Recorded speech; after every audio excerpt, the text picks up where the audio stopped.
Hello, my friends. Today, I wanted to talk about 10 signs that can help you determine if you are living in a narcissistic family system or if you were brought up in one. At the end of the video, I'm going to talk about how the role that you were assigned affects your adult relationships. So, that being said, let's dive in. For those that don't know me, my name is Michelle. I'm a trauma-informed coach. I'm also a somatic experiencing practitioner and the founder of the School of Transformation, which is a monthly membership where we meet live and we do the CPTSD recovery inner work that's needed to overcome narcissistic abuse. We do that together live on Zoom. So if that's something that you're ready for and you're interested in, make sure you check it out. The first sign that you were brought up in a narcissistic family system, if you were the scapegoated child, you can tell that you were in a narcissistic family system if everyone dotes on your parent, your narcissistic parent, but you. If everyone's vision of who they think your narcissistic parent is a polar opposite of the person you see behind closed doors. That's one sign that you're in a narcissistic or grew up in a narcissistic family system. Now, another sign, regardless of your role,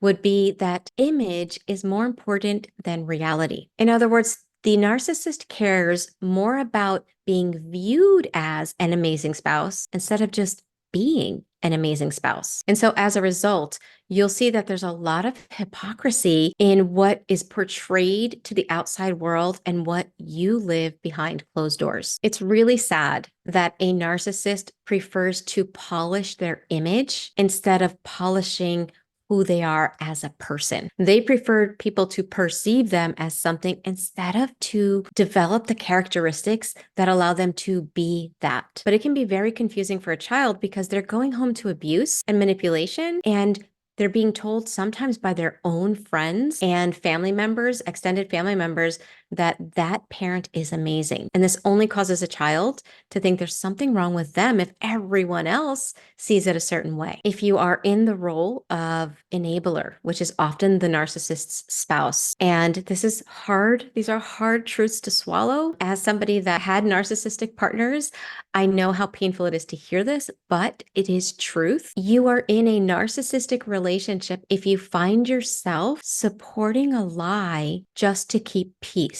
Like, you know that you're not allowed to tell truth. You're not allowed to talk about the abuse. You're not allowed to talk about the deceit, the manipulation that you're experiencing. And so when people go up to you and they're like, your spouse is amazing, rather than telling them the truth, you're like, thank you.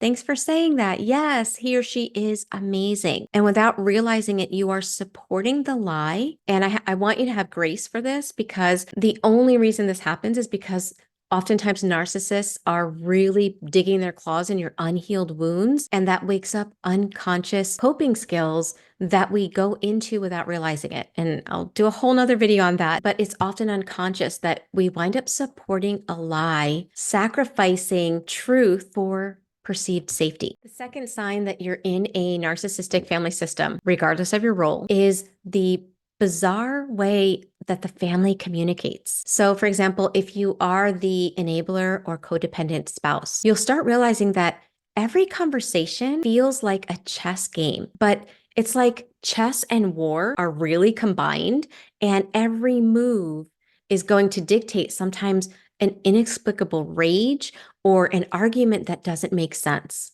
So there's no normalcy when it comes to communication. Communication is so filled with gaslighting, blame shifting, and all of these loops and hurdles that by the end of a conversation, you don't even remember what you began talking about. So if you find yourself constantly confused when you're trying to have normal conversations. And again, the key is the confusion, the constant state of confusion. That's a sign that you might be in a narcissistic family system. And again, the motive for all of the ridiculous and yet painful and damaging games that the narcissist plays is to keep control of everyone and to keep control of the narrative. Because if there's a constant state of confusion and everyone else is confused except the narcissist always seems to know exactly what's going on. Everyone tends to then use their voice, the narcissist perception, as gauging what's going on. So the narcissist is always in control of the narrative as to why there's confusion, and it never has anything to do with them. Another sign that you might be in a narcissistic family system, if you have siblings, is if you're adults, you all have a different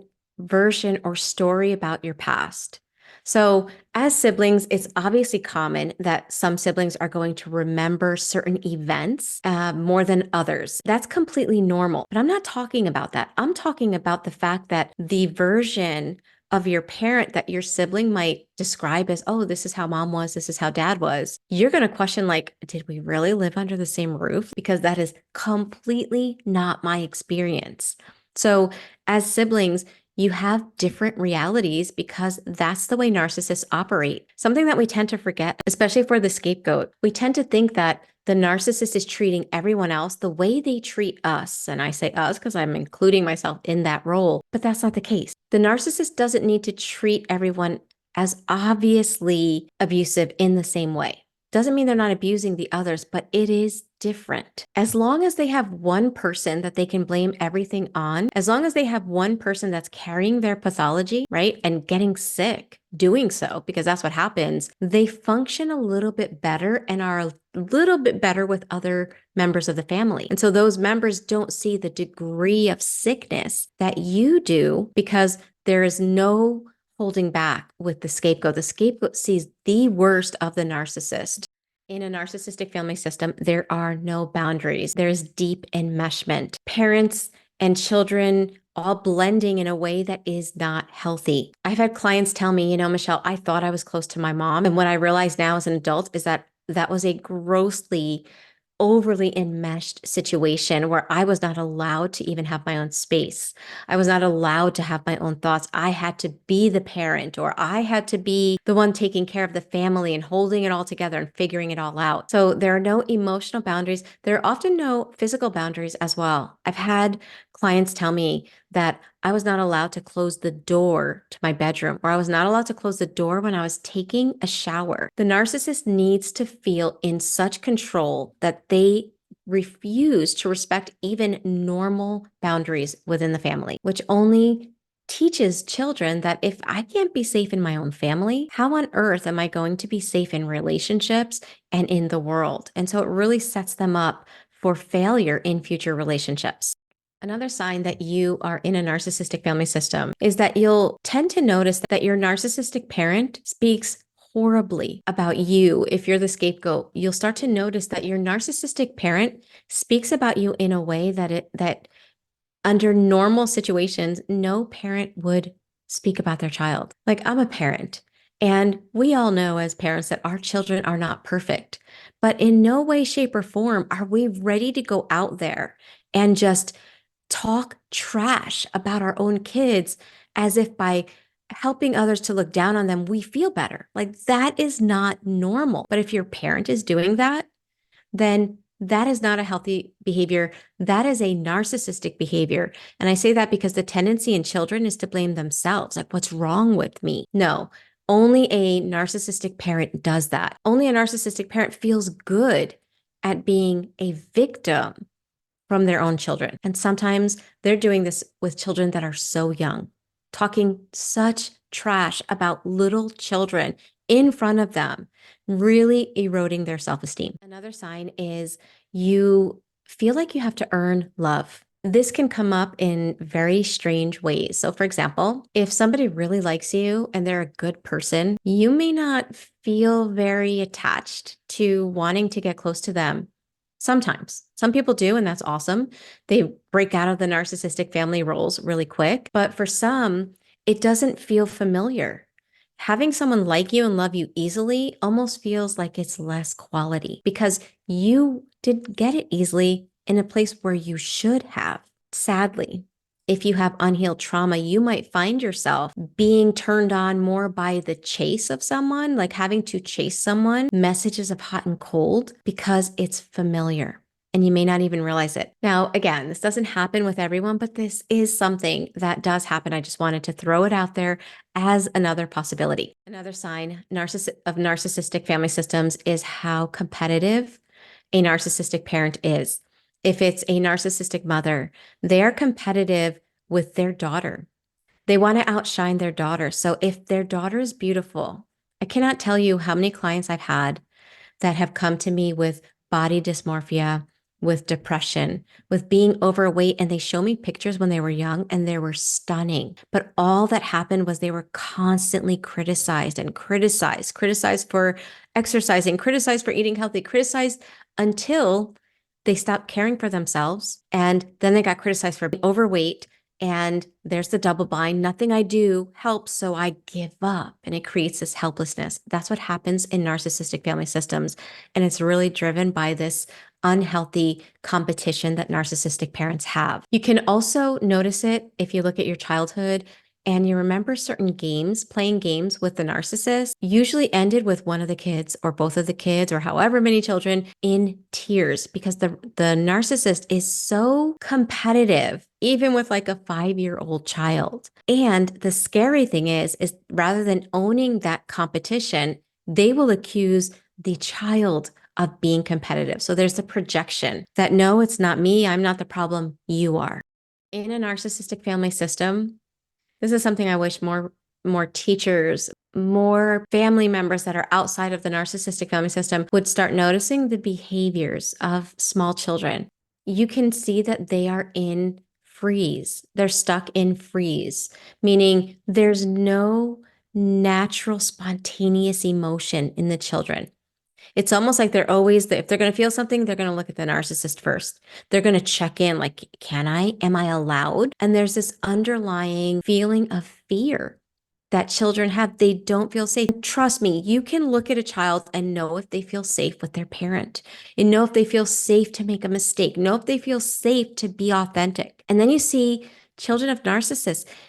It's almost like they don't know how to function and be without the narcissist dictating every move because children are automatically going to go into a fawn response. We have 4 responses. We have fight, flight, freeze, and fawn. They're not going to fight because they're too small. They're not going to flee. They can't run away from home. So it's just fawning or freezing. So they're going to go into one of those 2 responses. So you're going to see the child that's constantly sacrificing themselves to make the other parent happy. Or you're going to see a child that just doesn't look like they have emotions, unable to cry, unable to show any emotion. And if you watch them, you will notice they always look over to the narcissist before doing or saying anything. Another sign that you're in a narcissistic family system is if there is triangulation between siblings. Narcissists love to triangulate. They love to be the one that, again, dictates everyone's reality. And so they pit each member of the family against each other, especially the siblings. This is such a sad reality that a narcissistic parent would rather chaos and everyone hating each other and looking towards the narcissist to figure out how to be and what to do, rather than home being a place of love and acceptance. It becomes a place of abuse, manipulation. It feels like you're walking through a minefield. Again, this meets the narcissist's need to control the narrative, control the perception, and control the members of the family. Which leads me to the last thing that I'm going to mention. You'll notice in a narcissistic family system, the narcissist has total control. I cannot tell you how many clients I've had and how many times I've seen in relationships that the non-narcissistic parent was the breadwinner, was the one that was exploited to have to do everything. And yet it was like they only had like an allowance. And everything was controlled financially. And so it just keeps members of the family feeling helpless and hopeless to change anything and dependent on the very one causing all of the problems. I think I've talked enough about those characteristics. It's awful to live in a narcissistic family system. To be a child in that family system is such an injustice to an innocent child. And so let's shift a little bit and notice what happens to children that grow up in these family systems. They can take one of 2 roads. They have parents that are on 2 opposite ends of the spectrum. So they have the narcissistic parent that's controlling, entitled, manipulative, abusive, and that person is usually married to an enabler or a codependent. So then they have somebody that's all the way on the other extreme of, I don't matter, everyone else matters but me. So they have one parent, the narcissistic parent, that's stuck in a chronic fight response, constantly lashing out, angry, explosive, controlling, bullying, and one that's stuck in a fawn response, which is, I'm going to stifle me to try to appease this angry person so that we can have a measure of safety. So growing up in that environment creates so many challenges for adult children of narcissists. One of them is having healthy relationships. If you don't do the inner work to heal from that, then the template that you grew up with, we often tend to recreate. So if our template is one parent way on this extreme and one on the other, guess what? As a child, we're going to go to one extreme or the other. Oftentimes, we wind up being the codependent enabler to a narcissistic adult relationship, and the cycle goes on. That's one of the sad realities of growing up in a narcissistic family system. The other is, let's say you realize that. Let's say you did that and now you're out of that relationship and you don't want to be in a narcissistic relationship. Well, it's not just about avoiding narcissists. It's not just about learning about them. Even if we have all the head knowledge about narcissists, we still have that fertile soil that allows toxic relationships to grow in. And so the recovery about narcissistic abuse, it's not about just learning about the narcissist. Yes, that's the beginning, because what that does is it helps us to understand what happened to us. It helps us to understand the abuse. Our inner template, our subconscious programs, whatever you want to call them, needs to be tended to, because they don't uproot and upgrade with time alone. And so that's the CPTSD recovery part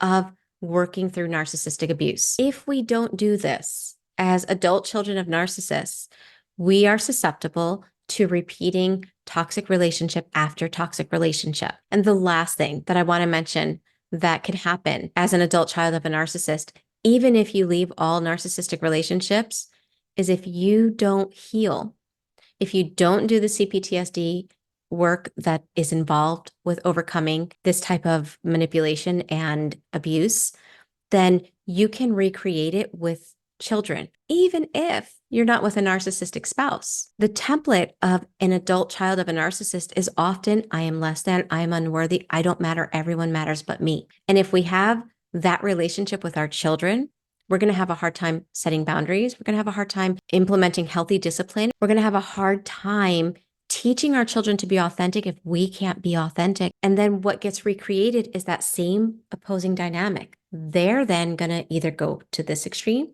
of the narcissist or this extreme of a codependent. I heard a term recently that was really, it really impacted me and it hit home. And it said, trauma explains behavior, but it doesn't excuse it. And so what that said to me was, as an adult child myself of narcissistic family systems, as somebody that had narcissistic relationships as an adult as well, unfortunately, following that pattern, there are certain behaviors that we develop.